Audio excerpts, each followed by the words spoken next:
Welcome to Around the Weird. Here's your host, the museum curator of the strange and unusual, Mr. Nothing. Thank you, mysterious voice, and welcome back to Around the Weird, a booktube channel where I talk about all the unusual and out of the ordinary literature that I have found in my travels. Today it is Poetry Thursday, so I wanted to explore some high-quality poetry, especially poetry from Black writers, since it is Black History Month in the month of February. And I wanted to talk about a familiar poet I've talked about on this channel before, one who I rather like because of his honesty and his, to the point nature of his poems. And today's poem is all about a breakup and losing the person that you love. I am referring to Feeling Fucked Up by Etheridge Knight. For those who don't know, and if you think the title is a bit out there, you might not know who this person is. But for those who don't know, Etheridge Knight is an American author who lived throughout the 1900s. He died in 1991, I think it was. He served in the Korean War, got into a little trouble after he came back, and served time in prison. And while he was in prison, he began writing poetry and began following the Black Civil Rights Movement, making note of when Malcolm X died and talking about various other civil rights figures. And then when he got out of jail, he had more of his work published, often writing essays about civil rights and whatnot. And I've talked about his poetry on his channel before, noting how it's very to the point. It might not follow the conventional style, but he's not afraid to stick to the traditional poetry style when it's necessary. So his poems often focus on the Black experience or his own personal experiences in life, and focus on people from all walks of life. So anywhere from the person who's living on the streets to the person who might be in college, or the preacher, as is the case of Martin Luther King Jr.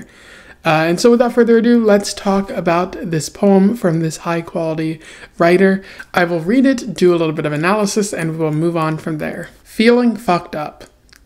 Lord, she's gone, done, left me done, packed up and split, and I with no way to make her come back, and everywhere the world is bare, bright bone white, crystal sand glistens, dope, death, dead, dying and jiving drove her away, made her take her laughter and her smiles, and her softness and her midnight sighs. Fuck Coltrane and music and clouds drifting in the sky. Fuck the sea and trees and the sky and birds and alligators and all the animals that roam the earth. Fuck Marx and Mao.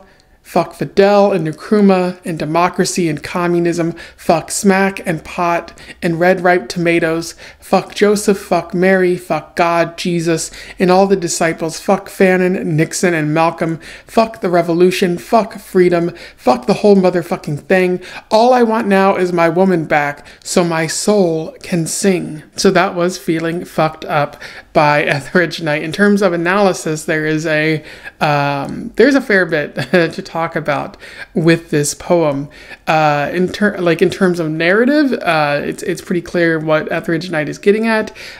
His girlfriend, his wife, his lover has left him, and he now has, or the narrator now has nobody. And they are feeling very down about the world. Specifically, they drop a lot of F-bombs. They say the word fuck a lot, and that always indicates that they're not in the best of spirits.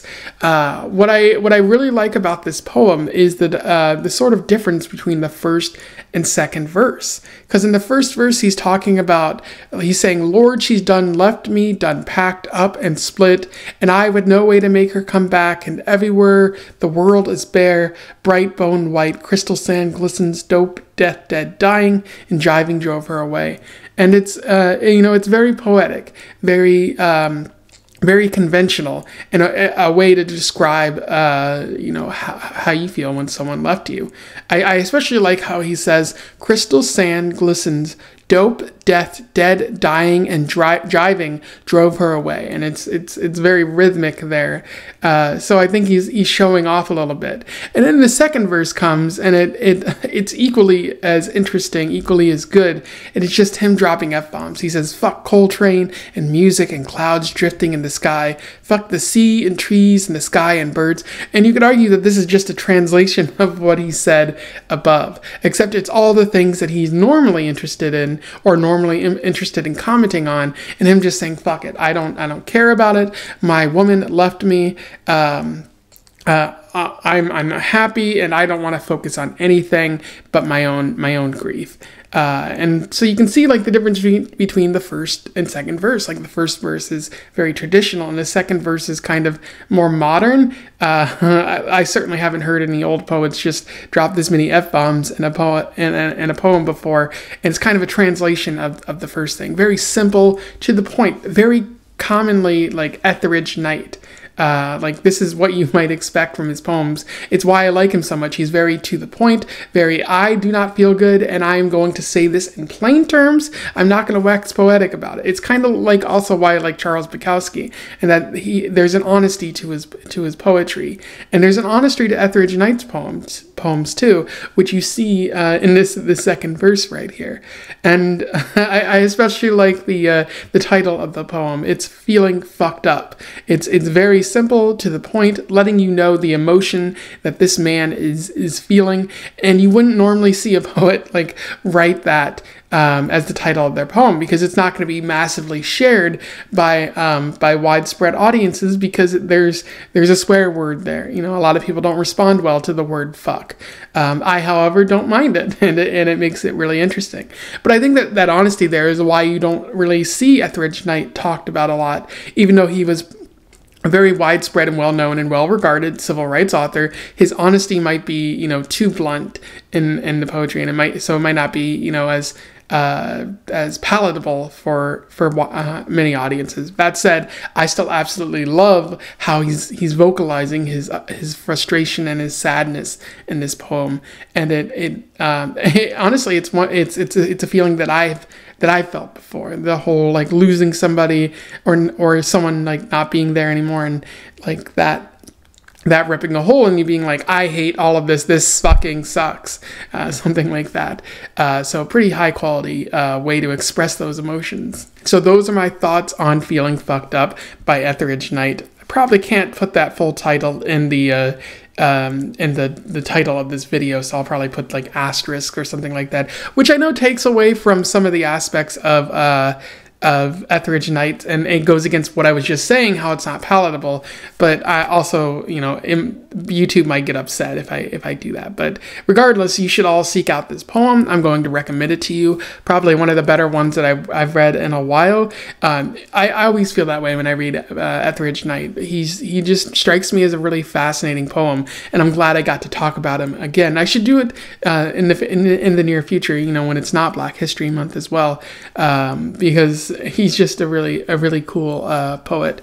So if you have any comments about it, you know, comment below. Let me know what you think of Etheridge Knight or this poem. Otherwise, don't forget to like, share, and subscribe so that more people can find out about Etheridge Knight or this poem, or Poetry Thursday if they don't know about that. And until then, I wish you the best of luck in your weird and feeling fucked up travels. Farewell.